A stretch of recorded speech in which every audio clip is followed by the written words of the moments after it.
Hello, hello, hello. This is your message from the universe for December 20th, 2020.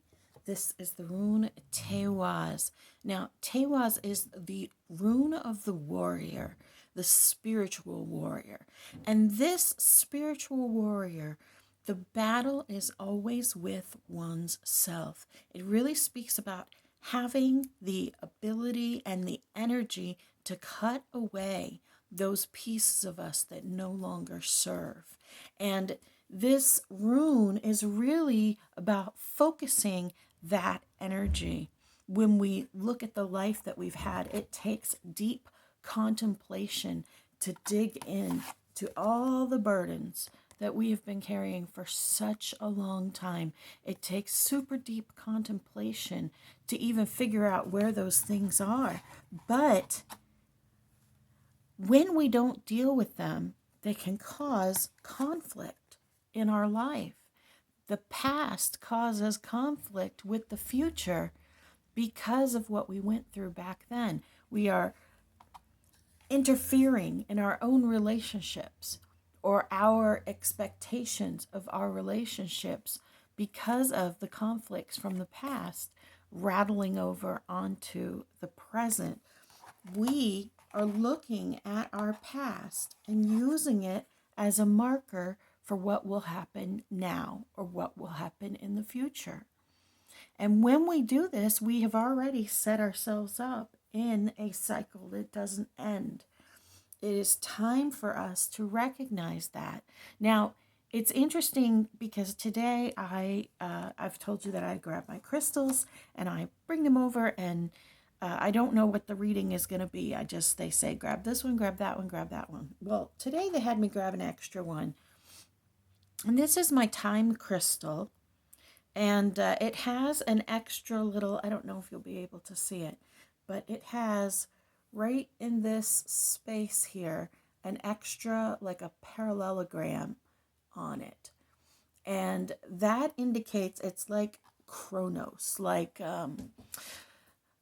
paying attention to time, going back in time, going forward in time. And you can use it in meditation, and it's supposed to kind of help you to focus that. And I've never pulled this one out. I think maybe once I pulled it out because it's very small. It's clear, as you can see. You can literally see the line right through it, right? So it doesn't make a very nice presentation like on the board, as much as having, something that's a little bit more sparkly or something like that, bigger. My giant raw crystals that I got in Maggie Valley, South Carolina. But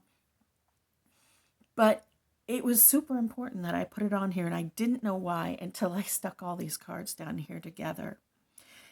It is very important for us as we move forward, and especially at this junction or conjunction, if you will, that we don't bring our past with us, that we don't bring the past into the next phase.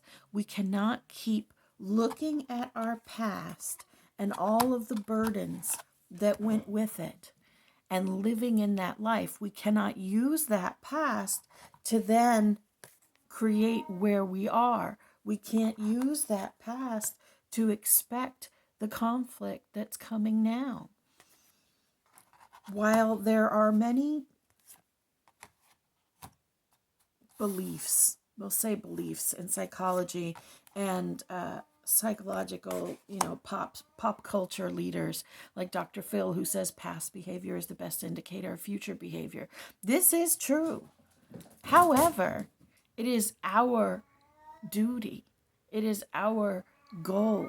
It is our life's blood as the spiritual warrior to interrupt those patterns, to disrupt the patterns of the past from repeating themselves in our future. Whether that's because we are the perpetrator of hurting others in the relationships, or whether it's because we are in the victim pattern or the receiving pattern of these relationships, of these situations. It is time for us to cut those away, for the death of those parts that no longer serve us. It is time for us to step vulnerable and naked without our self-defense mechanisms into the next phase of what is happening. We are the spiritual warrior, and what we do makes a difference. You are a spiritual warrior, and what you do makes a difference. Look closely at yourself, at your past, at the life that you've led, and lean into forgiveness, healing, empathy, unconditional love. Leave anything that is not in that category behind. Slice it away. You are beloved, you matter, and you are so very loved.